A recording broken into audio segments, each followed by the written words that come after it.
एक समुद्र के किनारे एक गुरु अपना आश्रम बनाकर रहा करते थे। हजारों शिष्य उनसे ज्ञान ग्रहण करने के लिए दूर दूर से उनके पास आकर रहते थे। गुरु का ज्ञान देने का तरीका भी बड़ा ही अनोखा था। शुरुआत में वो अपने शिष्यों को उपदेशों के माध्यम से ज्ञान देते थे। उसके बाद वो अपने शिष्यों को उस ज्ञान का अनुसरण करने के लिए कहते थे। उस ज्ञान को अपने व्यवहारिक जीवन में उतारने को कहते थे। एक बार उस आश्रम में एक सम्राट अपने बेटे को लेकर पहुंचा। उस सम्राट ने उस गुरु से प्रार्थना की कि आप मेरे बेटे को अपने आश्रम में रहने दें और अपने तरीके से उसे ज्ञान दें। उसे इस आश्रम में बिल्कुल भी ऐसा नहीं लगना चाहिए कि वो किसी सम्राट का बेटा है। उसे बिल्कुल साधारण शिष्यों की तरह ही ज्ञान देने की कृपा करें। गुरु ने मुस्कुराते हुए कहा कि सम्राट ज्ञान इसी तरीके से लिया जा सकता है। अगर तुम अपने आप को दूसरों से बड़ा समझोगे तो तुम ज्ञान ग्रहण नहीं कर पाओगे।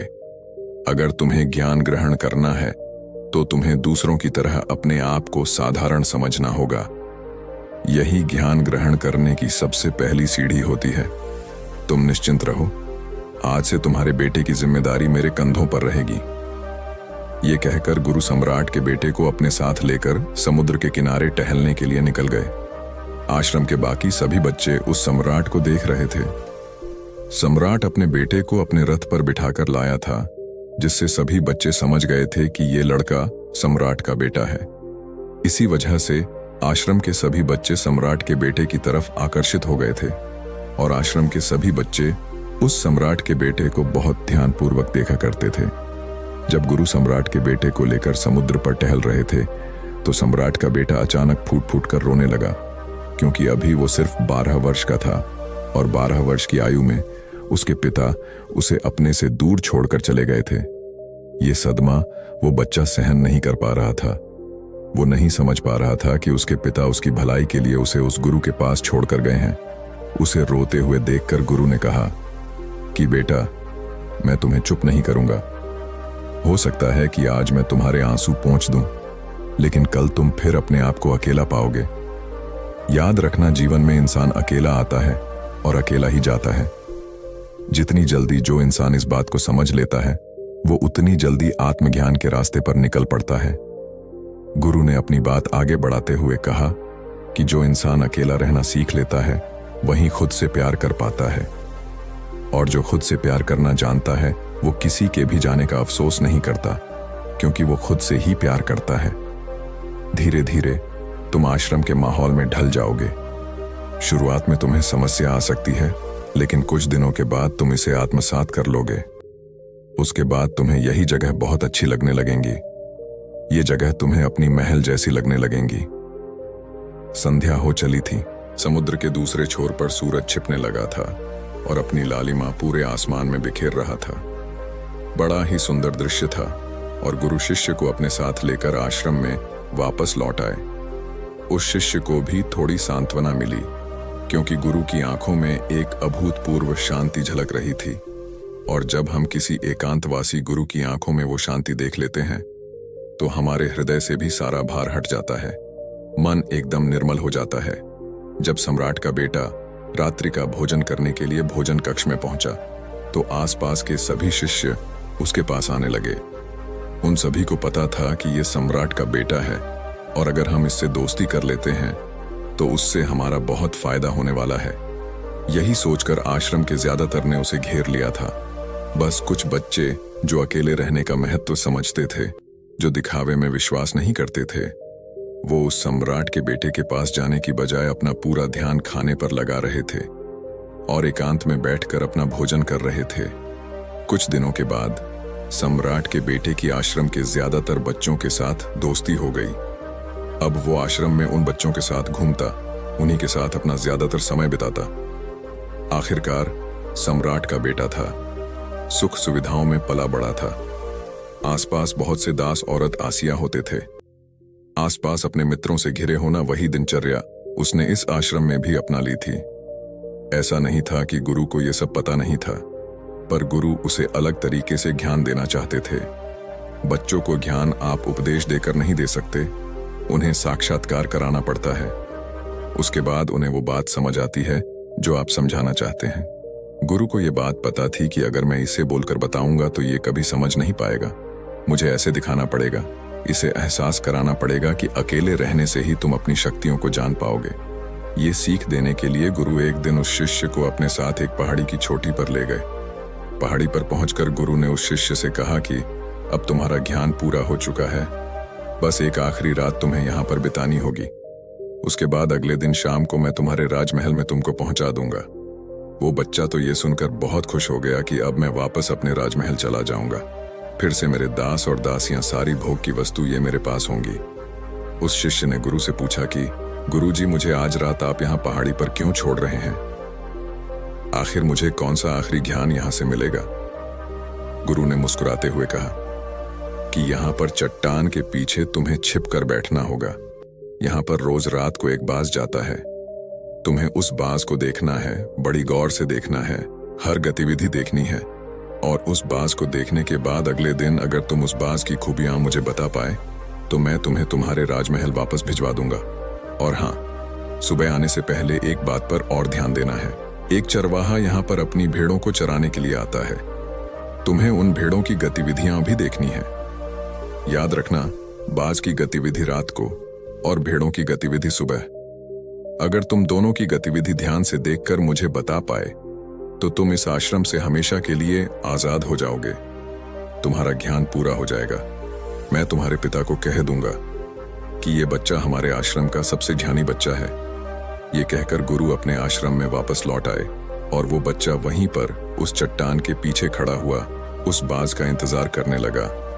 काफी वक्त बीत जाने के बाद वहां पर एक बाज अपने बच्चों के साथ पहुंचा। सम्राट के बेटे ने पूरी रात उस बाज की गतिविधि बड़े ही ध्यानपूर्वक देखी और सुबह होने के बाद जब चरवाहा वहां पर अपनी भेड़ों को लेकर पहुंचा तो उसने एक अभूतपूर्व दृश्य देखा। उसने देखा कि वो बाज भेड़ की एक मेमने को अपने पंजों में दबाकर आसमान में उड़ गया। उसने उस भेड़ के बच्चे का शिकार कर लिया था। ये सारा दृश्य देखकर वो बच्चा आश्रम में वापस अपने गुरु के पास पहुंचा। इससे पहले कि गुरु उससे कुछ पूछते, उसने गुरु को प्रणाम करते हुए कहा कि गुरुदेव, आप आश्रम के सभी बच्चों को यहाँ पर बुला लीजिए। मैं सब लोगों को बताना चाहता हूँ कि मैंने क्या देखा। जब आश्रम के सभी बच्चे वहां पर पहुंच गए तो उस सम्राट के बेटे ने कहना शुरू किया कि मैंने अपने जीवन में बहुत से पक्षियों को देखा है, लेकिन बाज उन सभी पक्षियों में से सबसे अद्भुत और सबसे अलग होता है। उदाहरण के लिए, एक तोता हम सभी ने देखा है। तोता बोलता तो बहुत है लेकिन कभी ऊंचा नहीं उड़ पाता। लेकिन एक बाज जो कि हर समय शांत रहता है, वो आकाश को भी छू सकता है। उसमें आकाश को भी छू लेने का सामर्थ्य होता है। जब भी एक बार अपने शिकार को निश्चित कर लेता है तो वो उसी शिकार पर अपनी नजरें गड़ाए रहता है, चाहे वो कितनी भी ऊंचाई पर क्यों ना हो, चाहे कितना भी बड़ा तूफान क्यों ना जाए, लेकिन उसकी नजर हमेशा अपने लक्ष्य पर स्थिर रहती है। आज सुबह जिस बाज को मैंने देखा, उसने हर भेड़ को अपना शिकार नहीं बनाया, बल्कि उस भेड़ के झुंड में से उसने उस भेड़ के मेमने को अपना शिकार बनाया। उस बाज की तरह हमें भी अपना ध्यान अपने एक ही लक्ष्य पर स्थिर रखना चाहिए। चाहे कितनी भी अड़चनें क्यों ना आए, हमें अपना लक्ष्य स्पष्ट दिखाई देना चाहिए।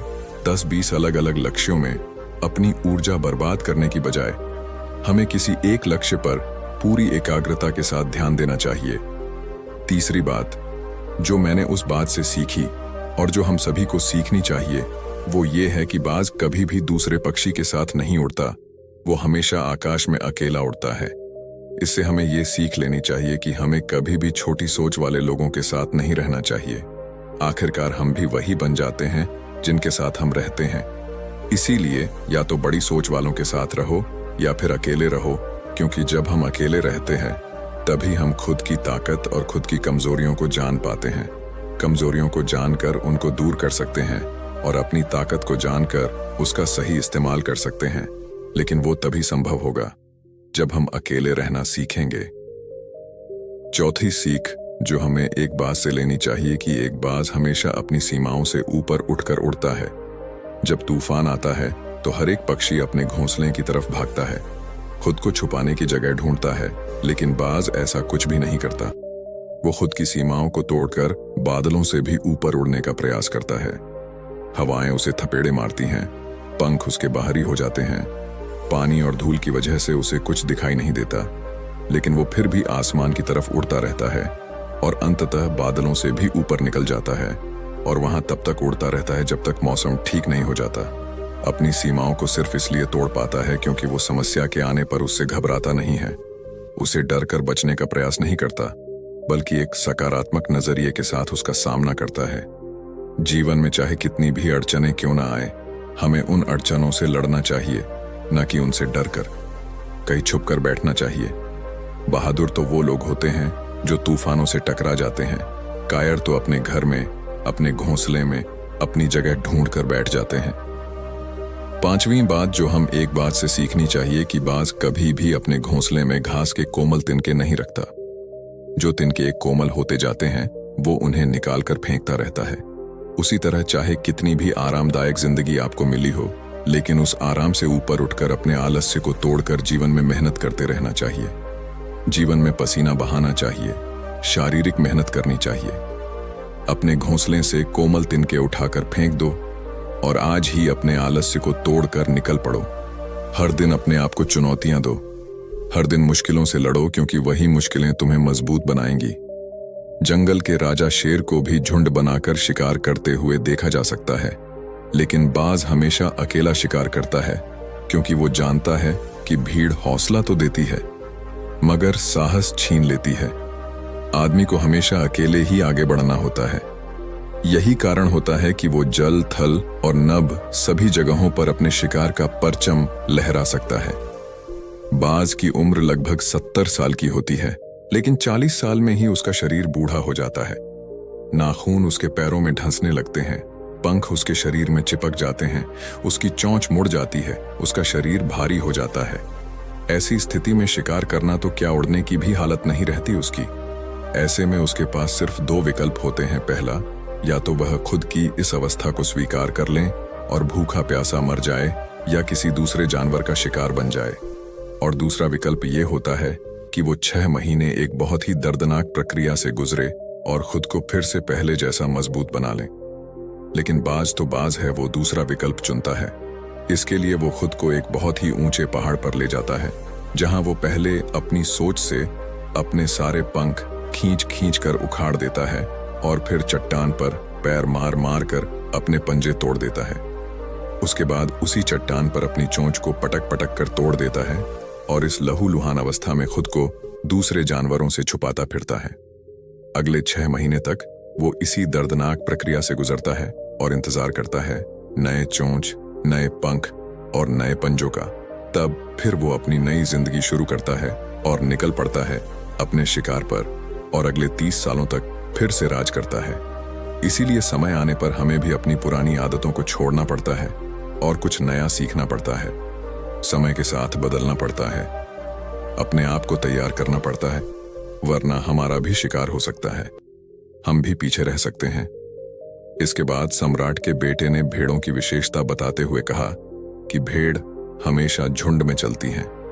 उन्हें झुंड में एक साथ चलने से हिम्मत मिलती है, लेकिन जैसे ही उन पर शिकार होता है वैसे ही वो भीड़ तितर बितर हो जाती है और उस पूरी भीड़ में से एक भी भेड़ अपने साथी की मदद करने के लिए वापस नहीं लौटती। इससे हमें ये सीख मिलती है कि हमारे साथ कितने भी लोग खड़े हों, किसी पर भी यकीन नहीं करना। यकीन करना तो खुद पर करना, क्योंकि बुरा समय आने पर वो भीड़ कब तितर बितर हो जाएगी आपको पता ही नहीं चलेगा। गुरु को प्रणाम करते हुए सम्राट के बेटे ने अपने गुरु से कहा कि गुरुदेव, अगर मुझसे कोई सीख रह गई हो तो कृपया करके आप बताने की कृपा करें। गुरु ने सभी बच्चों को संबोधित करते हुए कहा कि ये सभी बातें जो अभी इस बच्चे ने बताई हैं सब सही है, लेकिन ये सारी खूबियां आप लोगों में तभी पैदा हो पाएगी जब आप अकेले रहने का अभ्यास करेंगे। आपने देखा होगा कि बाज कभी भी किसी दूसरे पक्षी के साथ नहीं रहता, ना ही किसी के साथ अपनी जोड़ी बनाता। वो आसमान में अकेला उड़ता है और अकेला उड़ने की वजह से वो अपनी ताकत और अपनी कमजोरियों को जान पाता है। इसके बाद गुरु ने अपनी बात खत्म करते हुए कहा कि मैं आज रात इस सम्राट के बेटे को इसके राजमहल में छोड़ने के लिए जा रहा हूं, क्योंकि इसकी सीख यहां पर पूरी हो गई है। और ये कहकर गुरु उस सम्राट के बेटे का हाथ पकड़कर राजमहल की तरफ रवाना हो गए।